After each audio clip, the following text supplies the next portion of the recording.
Have you felt it lately? That people seem more distant than before. Conversations feel shorter. Smiles feel less genuine. Eye contact feels harder to hold. You are not going crazy. You are not being paranoid. People really have changed. Look around you right now. Everyone is staring at screens instead of looking at each other. We have more ways to connect than ever before, yet genuine connection has become one of the hardest things to achieve. Something fundamental has shifted in how we relate to one another, and if you have been feeling it, you are absolutely right. The distance between people is growing, and it is not just physical distance. It is something deeper, something that sits in the space between hello and goodbye, between seeing someone and truly noticing them. This is not about nostalgia or romanticizing the past. This is about recognizing a real change in human behavior that affects all of us every single day. Let me tell you what happened to me last week. I was walking into a coffee shop, and I noticed a young woman coming in right behind me. I held the door open for her, stepped aside, and waited. She walked right past me without looking up. No eye contact, no nod, no thank you. Just walked straight through like I was invisible, her eyes already locked on her phone screen. Now, I am not telling you this because I needed gratitude or recognition. I am telling you this because it made me realize something profound. Even a glance, even a moment of acknowledgement between two human beings has somehow become a luxury item in our society. When did basic human acknowledgement become optional? When did we stop seeing each other? The gap between people today is not measured in meters or miles. It is measured in the growing indifference we show toward one another. We pass each other like ghosts, present in body but absent in attention. We share the same spaces but inhabit completely different worlds, each of us locked in our private digital universes. Think about your last interaction with a stranger. Really think about it. Did you make eye contact? Did you smile? Did you acknowledge their existence in any meaningful way? Most of us do not, and it is not because we are cruel. It is because we have learned to protect ourselves by staying disconnected. But here is what gets even more concerning. It is not just that we are distant. We are becoming emotionally numb. Our brains are being stuffed with so much information every single day that our emotions are getting compressed, squeezed down, dulled. When we see someone else's pain, our response is slower and more superficial than it used to be. I saw this happen just a few days ago in a grocery store. A little boy, maybe 5 or 6 years old, slipped on the freshly mopped floor and fell hard. He started crying, not just whimpering, but really crying. That kind of hurt cry that cuts right through you. His mother was 10 feet away, completely absorbed in responding to work messages on her phone. She barely glanced up. And here is the thing that struck me most. There were at least 8 or 9 people nearby. Every single one of them looked at the crying child. Every single one of them saw what happened.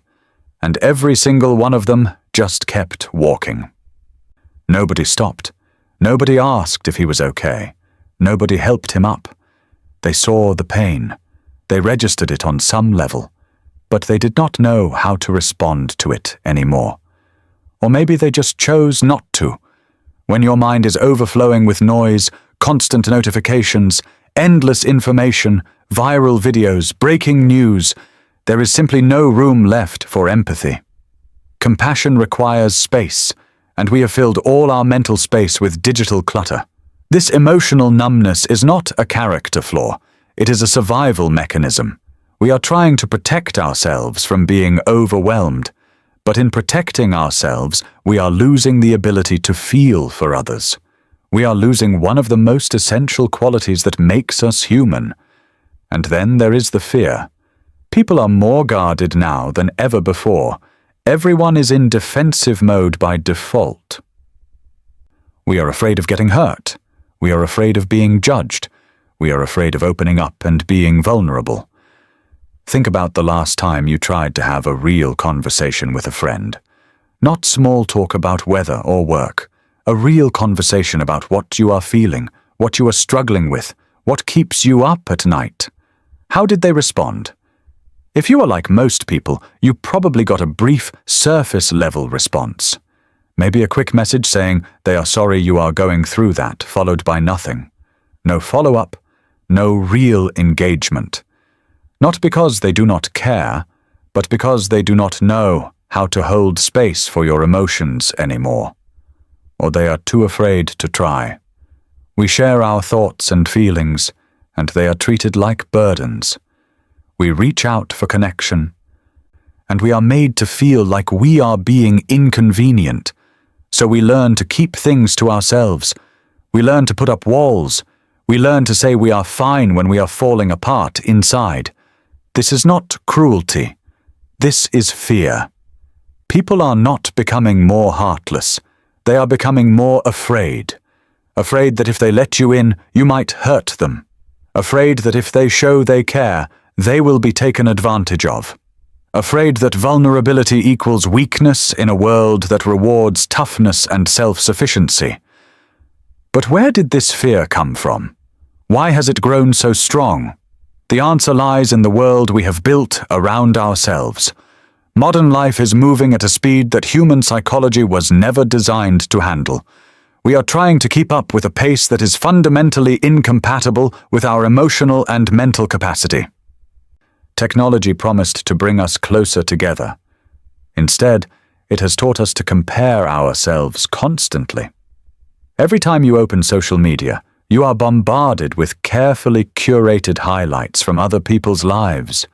Everyone looks happier, more successful, more put together than you feel. This constant comparison strips away our sense of inner security. We start to believe we are not enough, that we are falling behind, that everyone else has figured out something we have not. Modern living spaces contribute to this isolation too. We live in apartment buildings where we do not know our neighbors' names. We work in open offices where we wear headphones to signal "do not talk to me."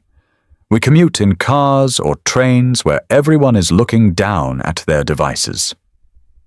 Our physical environment has been designed in a way that makes human connection optional, and we are choosing to opt out more and more. Even kindness has become suspicious. Have you noticed this? When someone is genuinely nice to you for no apparent reason, your first instinct is to wonder what they want from you. You ask a stranger if they need help, and they look at you like you might be running some kind of scam. We have become so cynical that generosity feels threatening. We were not designed for this kind of world. Our brains evolved for small tribal communities where you knew everyone and everyone knew you, where trust was the default and strangers were rare. Now we live in massive cities surrounded by millions of people we will never know, and our ancient tribal brains are screaming danger signals all the time. So we shut down. We close off. We protect ourselves. And here is the tragic part. Being kind has become risky. People are afraid to help because they are afraid of being taken advantage of. They are afraid of being misunderstood. They are afraid of helping the wrong person and getting burned. So they do nothing. They keep their heads down and their hearts closed. The world does not lack good people. It just lacks safe environments where good people feel comfortable being good. When kindness is treated as naivety and trust is treated as stupidity, is it any wonder that people choose self-protection over connection? So let me tell you something important. Everything you have been feeling is real. You are not imagining it. People are more distant than before. That is true. People are more emotionally numb than before. That is true. Genuine connection is harder to find than before. That is also true. The loneliness you feel, the disconnection you sense, the coldness you perceive in the world around you is not in your head. It is happening. It is real. And no, it is not your fault. You are not too sensitive. You are not expecting too much. You are not behind the times. You are simply a human being trying to maintain your humanity in a world that is rapidly losing touch with what it means to be human. So what do you do with this information? How do you live in a world that feels increasingly cold without becoming cold yourself? How do you stay soft in a hard world? First, you learn to keep your heart soft while keeping your eyes clear. There is a difference between being kind and being naive. You can be generous with your compassion while being wise about where you invest your energy. You do not have to harden yourself to protect yourself. You just have to become more selective. This means recognizing that not everyone deserves access to your inner world. Not everyone has earned the right to your vulnerability. And that is okay. Protecting your peace is not the same as building walls.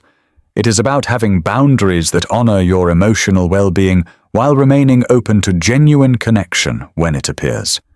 You can hold the door for someone and not need them to thank you. You can offer help and not be disappointed if it is refused. You can be kind without expectation and compassionate without attachment. This is emotional maturity.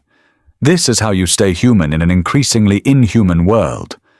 Second, you need to understand that connection quality matters infinitely more than connection quantity. You do not need 1,000 friends. You do not need to be liked by everyone. You do not need to maintain dozens of surface-level relationships that drain your energy and give you nothing in return. You need a few people. The right people. People who see you and let themselves be seen. People who show up. People who reciprocate your care and attention. Stop trying to maintain connections that do not feed you. Stop texting people who never text back. Stop making plans with people who always cancel. Stop investing in relationships where you are always the one reaching out. It is not mean to let these connections fade. It is self-respect. Your time and emotional energy are precious resources. Spend them on people who value them. Look for people who make you feel more like yourself, not less. People who do not need you to perform or pretend. People who are comfortable with silence and depth. These people are rare, but they exist. And one genuine friendship is worth more than 100 hollow ones. Third, embrace stillness as a competitive advantage. In a world that never stops moving, your ability to be still is radical. Every single day, carve out time for quiet. Turn off your phone, close your laptop. Sit in silence and let your nervous system catch up with the speed of your life. This is not luxury. This is necessity. Your brain needs time to process. Your heart needs time to feel. Your soul needs time to rest. Without these moments of stillness, you become like everyone else. Reactive, numb, disconnected. The stillness is where you remember who you are underneath all the noise. Meditation helps. Walks in nature help. Journaling helps. Sitting with a cup of coffee and staring out the window helps. It does not matter what form your stillness takes. What matters is that you claim it regularly. This is how you maintain your humanity. This is how you stay present. This is how you keep your capacity for empathy alive. Let me tell you one more story. This one is different. This one gives me hope. About 3 months ago, I was caught in a sudden rainstorm. I am talking about the kind of rain that soaks you through in 30 seconds. I ducked under an awning, watching the water pour down, knowing I was stuck there for a while. An older man pulled up on a motorbike taxi. He was a driver, the kind who waits around for customers, and he looked at me standing there getting wet. He did not say anything at first. He just reached into his bag and pulled out a spare rain jacket. He held it out to me. "Take this," he said. "Weather like this, you will catch cold easily." I started to refuse, but he insisted. "I am used to it," he said. "You need it more than I do." Then he drove off before I could even properly thank him. That moment was so small, so simple, but it was everything. It reminded me that warm people still exist. They are just quieter than they used to be. They do not make noise about their kindness. They just live it. This is what I want you to remember. The world has changed. People have changed. But you do not have to change in the same way. You get to choose. You get to decide what kind of person you are going to be in this new landscape. People have become more distant, but you can choose closeness with those who deserve it. People have become emotionally numb, but you can choose to keep feeling. People have become guarded, but you can choose courage, not reckless vulnerability with everyone, but intentional openness with the right people. In a cold world, the people who stay warm become more valuable. In a disconnected world, the people who connect deeply become more precious. In a superficial world, the people who go deep become more necessary. You do not need to fix everyone. You do not need to change society. You do not need to solve the loneliness epidemic single-handedly. You just need to be the kind of person you wish more people were. Be the person who makes eye contact. Be the person who says thank you. Be the person who asks how are you and actually waits for a real answer. Be the person who notices when someone is struggling. Be the person who offers help without expecting anything back. Be the person who creates safe spaces for others to be vulnerable. Be the person who proves that humanity is not dead, just hiding. This is not easy. It will cost you. You will get hurt sometimes. Your kindness will be taken for granted. Your openness will be exploited. Your trust will be broken. This is the price of staying human in an increasingly mechanical world. But the alternative is worse. The alternative is becoming just like everyone else, closed off, protected, safe, and profoundly alone. The truth is, we are all lonelier than we admit. We are all craving deeper connection than we are getting.